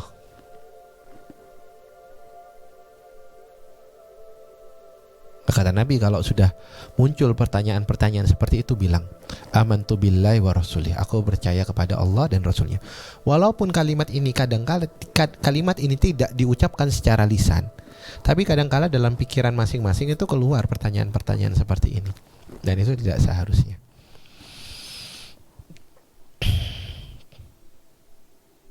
Karena setan itu datang di 4 arah. Ya.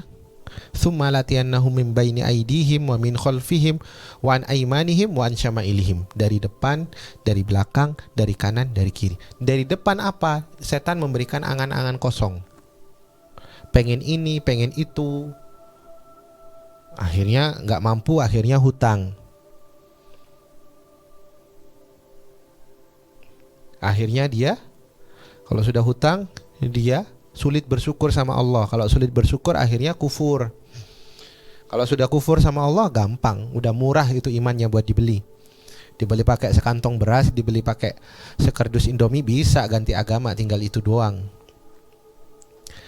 Digoda lewat belakang apa? Digoda lewat belakangnya, lewat overthinking salah satunya. Godaan lewat belakang tuh, terbayang-bayang dengan masa lalu. Gak bisa memaafkan orang lain di masa lalu. Gak bisa memaafkan diri sendiri, bahkan putus asa, terbayang-bayangi dengan kesalahan orang tua, inner child.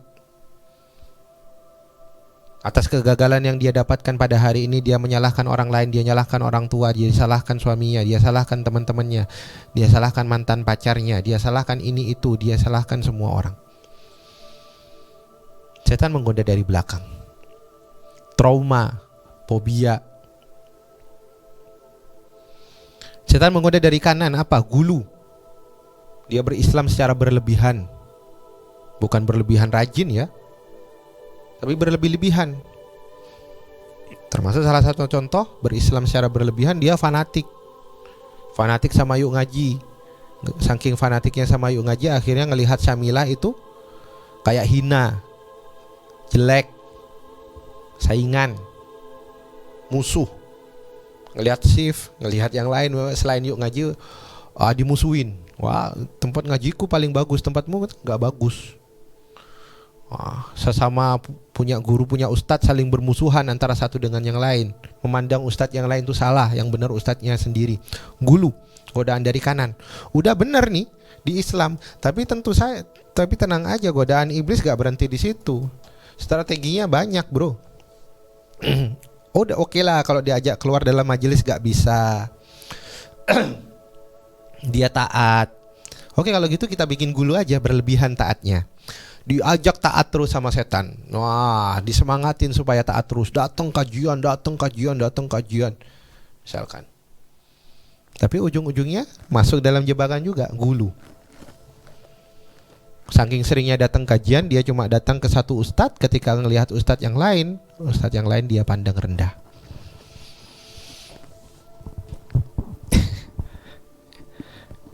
Pakai kiri, godaan kiri, diajak untuk meremehkan agama. Ya, yang sekuler, yang liberal, yang feminis, yang pluralis, jadi remehkan. Wah, apa-apa kok bawa agama. Kalau agama ya di masjid aja, politik jangan bawa agama. Di pasar ini untung rugi, jangan bawa agama. Selama kita untung ya wis lah. Nanti aja disedekahkan di masjid supaya untuk membersihkan. Ya, kerja ya gimana lagi kalau bosnya nyuruh buka kerudung ya gimana, buka aja daripada saya gak bisa nafkahin keluarga. Dari kiri. Nah, saya jualan minuman keras ya. Sekarang nyari yang halal aja susah, apalagi yang haram. Iya kan? Nyari yang haram, nyari sumber rezeki dari yang haram aja susah, apalagi yang halal, Pak. Holy Wings ada 3.000 pegawai, 2.800-nya muslim. Berarti godaannya lewat kiri. Iya, kebalik tadi, King. Ya, setan kemudian lewat hati mendatangkan penyakit. Ya, tadi non fisik, ini dengan non fisiknya. Setan juga menghadirkan beberapa penyakit-penyakit. Ya. Nusbin wa adabin. Sebagaimana King pernah nyampaikan sebagian tentang kisahnya Nabi Ayub ya di Telegram. Dan kata Nabi, kebinasaan umat karena pencemaran nama baik atau fitnah dan wabah penyakit. Jadi wabah penyakit itu termasuk salah satu mainannya setan.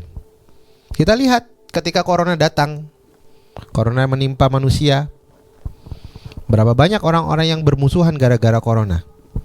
Berapa banyak orang-orang yang kemudian saling menindas antara satu dengan yang lain gara-gara corona.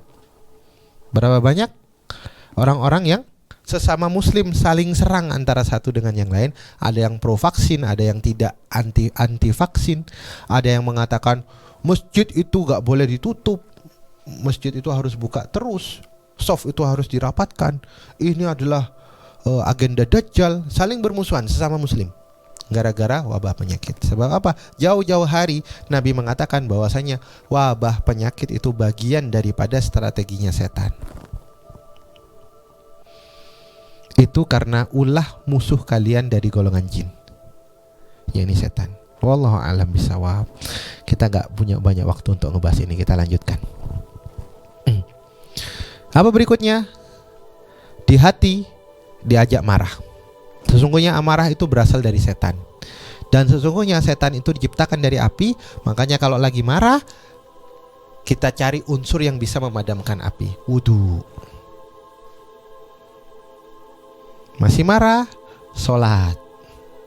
Masih marah, duduk. Masih marah, baring. Gitu ya. Itu bisa memadamkan api. Makanya api itu kalau dia masih nyala, disiram air masih nyala, ditimbun. Iya kan? Duduk. Ya. Baring. Tapi marah itu boleh buat agama, oke, iya. Marah itu pembahasan khusus ya. Ada Rasul juga pernah marah. Ini secara umum ya. Marah bukan karena Allah dan Rasulnya, bukan marah. Jadi marah yang tidak sesuai dengan syariat yang dituntunkan di dalam syariat. Marah secara umum. Itu pembahasan marah secara khusus, ada pembahasan sendiri. Jadi banyak juga ustadz yang salah paham. Marah itu gak boleh dalam bagaimanapun ya. Dalam sikap manapun itu gak boleh. Pakai ceritanya Ali bin Abi Thalib yang mau ngebunuh, diludahin, terus gak jadi pas lagi jihad. karena dia sedang lagi marah. Berarti marah itu gak boleh, ini salah paham. Ya, Rasul itu pernah marah, tapi itu marah yang khusus, pembahasannya lain. Wallahu a'lam bishawab. Kita akan lanjutkan pembahasan per lubang, godaan-godaan setan, tempat bersemayamnya setan di lubang-lubang yang kita miliki. Sebelumnya kita saksikan dulu ini.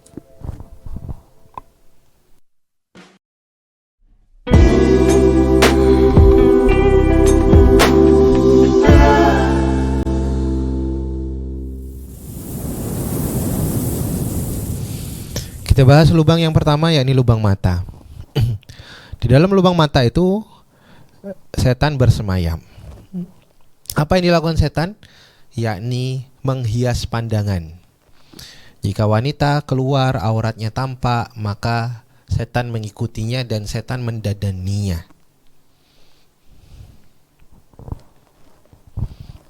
Makanya wanita itu lebih utama kalaupun sholatnya di rumah.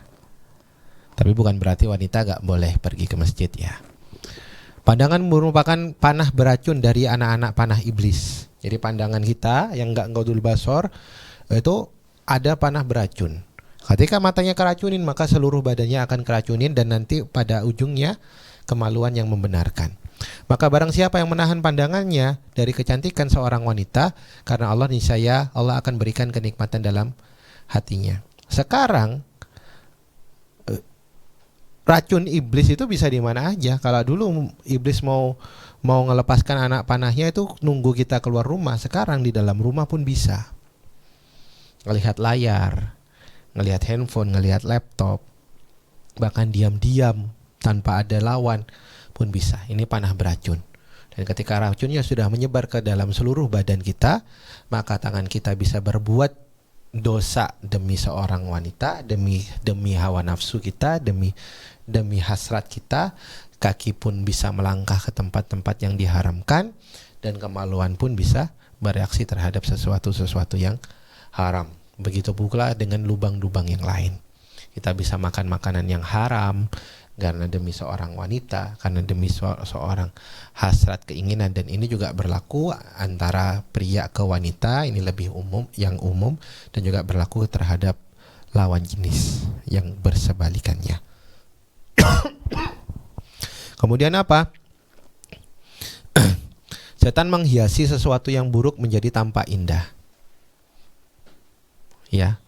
Bahkan orang-orang Samud itu berpandangan tajam, pintar pun bisa dikelabuhi sama setan. Mustabsyirin, kata Allah. Padahal orang-orang Samud itu mustabsyirin, teknologinya maju, pengetahuannya di atas rata-rata, badannya kuat dan segala macamnya. Mereka unggul lah, produk unggul. Artinya apa? Bahwasanya yang namanya godaan setan itu nggak ada batasan. Mustabsyirin yang dalam ayat Al-Ankabut ini, orang yang modern, orangnya maju, orangnya visioner, pinter, tapi nggak pakai wahyu, nggak pakai perlindungan Allah, akhirnya keblinger. Oke, setan itu kemudian membangkitkan angan-angan kosong dari pandangan kita. Berikutnya apa yang dilakukan lewat mata kita? yakni ain. Ain itu hak, ain itu benar. Apa itu ain? Ain itu dari kata ya'inu, yakni fitnah pandangan. Ya, terkena sesuatu yang terkena dari mata, yakni kekaguman terhadap sesuatu yang tidak diliputi, yang tidak diiringi dengan pujian kepada Allah.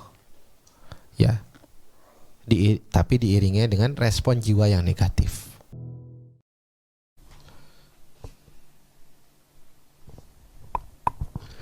Baik, assalamualaikum warahmatullahi wabarakatuh. Kita lanjutin ya. Mana ini? Kedengeran nggak?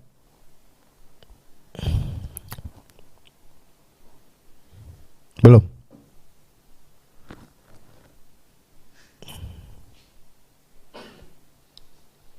Oh.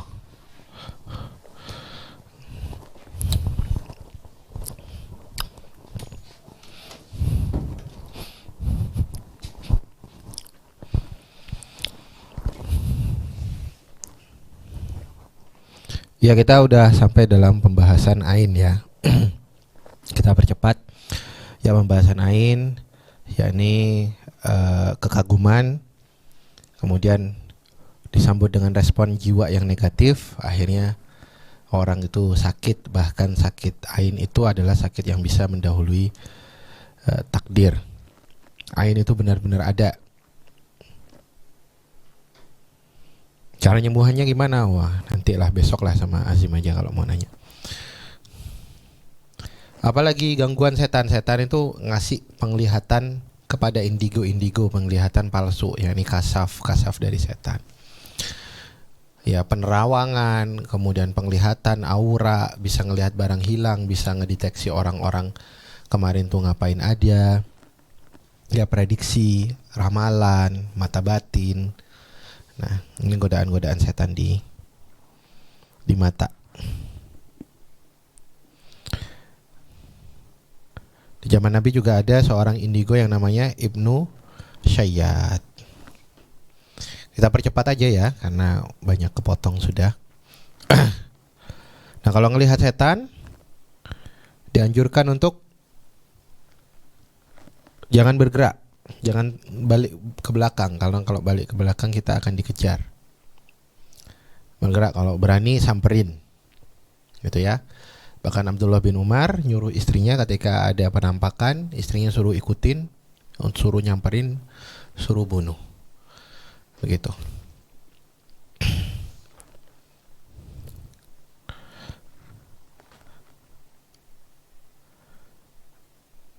Ketika sholat juga, setan mengganggu kita untuk memalingkan pandangan. Maka bacalah ta'awudz kalau ada gangguan dan niuplah ke kiri.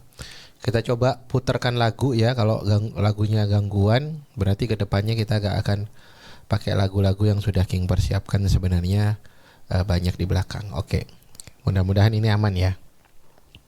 Coba dulu.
Inilah lubang yang berikutnya, lubang yang kedua, yakni lubang telinga, lubang yang dipakai oleh setan untuk menggoda manusia.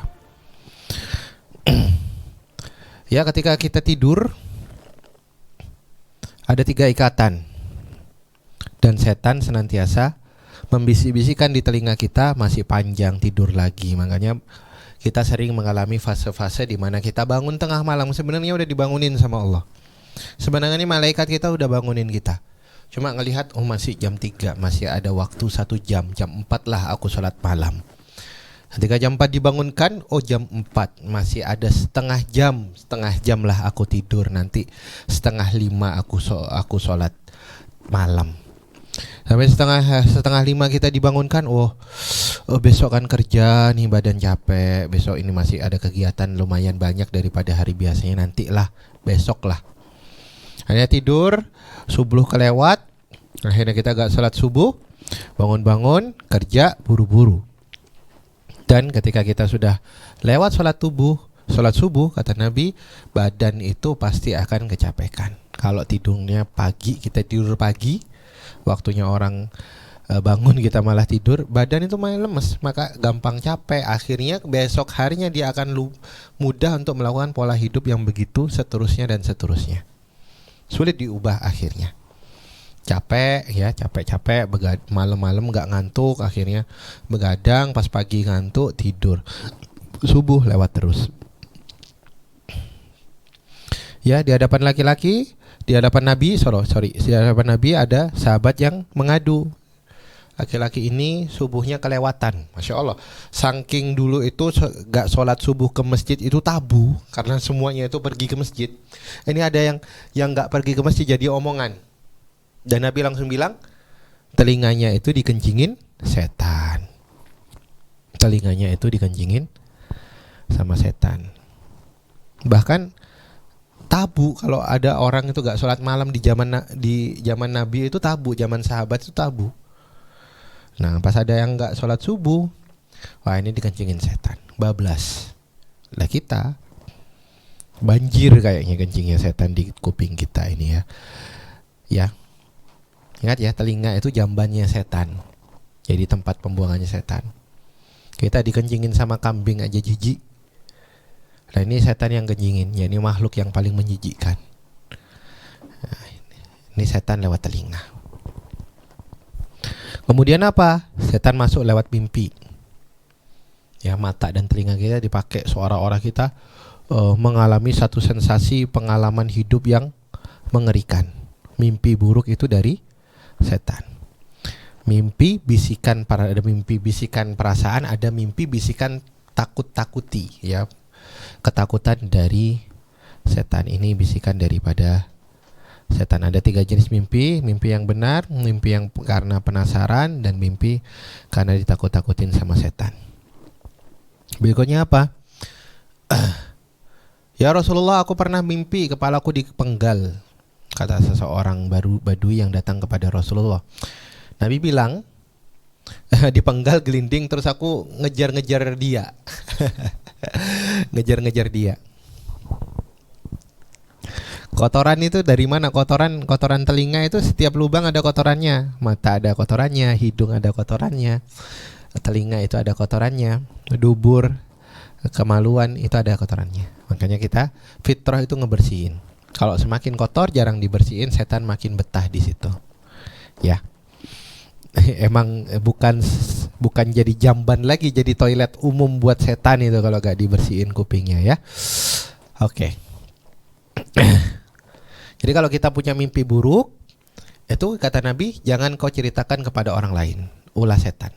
Nanti setan tambah seneng, tambah ngetawain, ya. Dan juga dikhawatirkan itu bisa kejadian. Maka jangan ceritakan.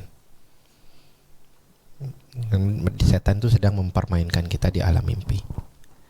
Begitu. Ya. Apalagi godaan setan? Wa minan nasi may yashtaril lahwal hadits.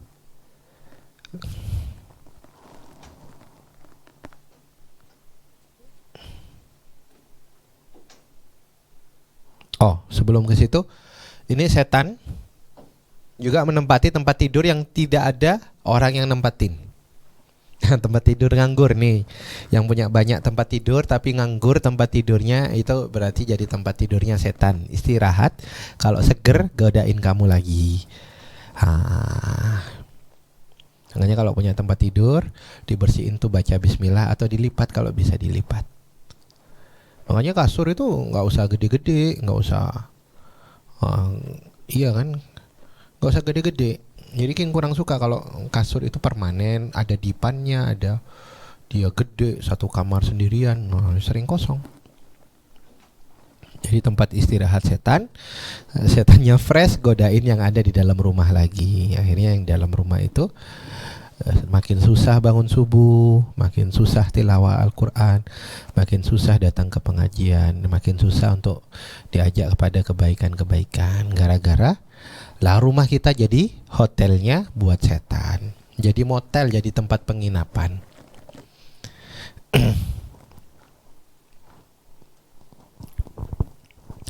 Kemudian apa? Lahwal hadis, dan perkataan-perkataan yang menyesatkan.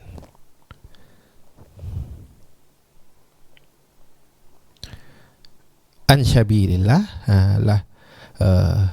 wa minan nasi may yashtari lahwal hadis liyudilla an sabilillah bighairi ilmin wa yattakhidaha huzwa.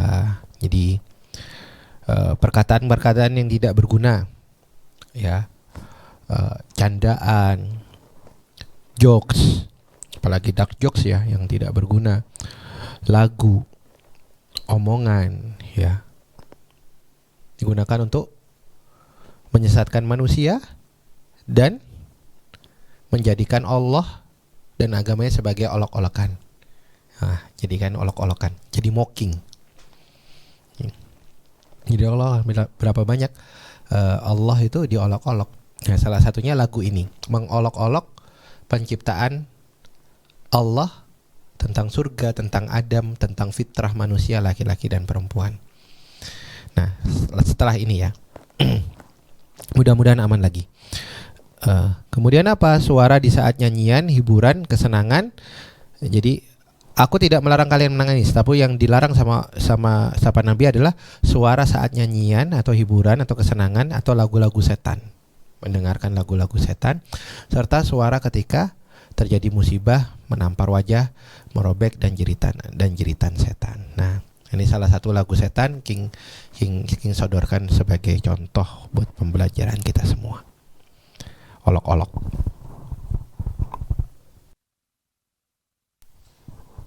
Halo, assalamualaikum warahmatullahi wabarakatuh.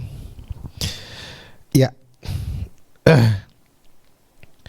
karena kita ada banyak gangguan dan juga sebenarnya pertemuan ini buat seru-seruan aja, nggak kita serius. Dan juga akhirnya waktu kita sampai malam dan King sudahin aja ya buat teman-teman sekalian di pertemuan sekarang. Dan pada kesempatan kali ini King juga mohon izin, nanti pagi King langsung mau berangkat ke Lombok. Kita akan Yuk Ngaji akan ada roadshow di Lombok, dan juga besok lusa nanti sama Azim. Dan juga ini pembahasan tentang beberapa rongga dan belum kita selesai. Ada banyak rongga yang belum selesai kita bahas. Insya Allah kita akan bahas di kelas-kelas lainnya. Dan buat teman-teman yang punya pertanyaan silahkan dikirim ke Teachmeet. Dan untuk pertanyaan ke Azim besok Ahad, ya, King harap mudah-mudahan bisa cukup materi sama tanya jawab. Di materinya Azim, King pas itu ada di Lombok, jadi tanya jawab bareng King. Insya Allah kita lakukan Jumat depan. Ini materi King susun banyak padat dengan banyak contoh-contoh lagu-lagu. Tapi karena kita pakainya YouTube yang ada di Zoom kita gangguan, dan kita King mau nyari Zoom, pinjem Zoom yang lain juga. Ini sudah malam banget, apalagi teman-teman Yuk Ngaji sekarang pada istirahat, nanti pagi akan berangkat soalnya. Ya kalau King kan biasa nggak pakai tidur malam. Oke. Jadi King khawatir nanti mengganggu. Jadi kita sudahin aja, dan juga King khawatir rakyat sudah kecapean karena sudah larut malam, hampir jam 11 di sini. Jadi King mudah-mudahan di lain kesempatan kita akan bahas perlubangan setan di kelas-kelas lain. ya, lubang setan, rongga-rongga godaan setan. Kita akan bahas di kelas-kelas berikutnya, dan kelas yang sekarang King cukupkan di sini. Masih ada beberapa pertemuan tanya jawab sama King dan juga sama Azim. Kurang lebihnya King mohon maaf. Mudah-mudahan materi yang sudah King paparkan dalam malam hari ini itu bermanfaat buat rakyat semua. Kita tutup dengan doa kafaratul majelis. Subhanakallahumma wa bihamdika asyhadu an la ilaha illa anta wa astaghfiruka wa atubu ilaik. Wassalamualaikum warahmatullahi wabarakatuh. Ada 3 makhluk tertinggi yang diciptakan oleh Sang Pencipta. Yang pertama adalah malaikat. Ia diciptakan dari cahaya dan dilengkapi dengan akal. Yang kedua adalah jin. Diciptakan dari api, diberikan akal dan juga nafsu. Sehingga berbeda dengan malaikat, lewat nafsu, jin memiliki kehendak bebas. Praktis jinlah yang awal mula memulai peradaban dan membangun kerajaan di muka bumi, menuliskannya dalam sejarah kehidupan jauh sebelum manusia diciptakan.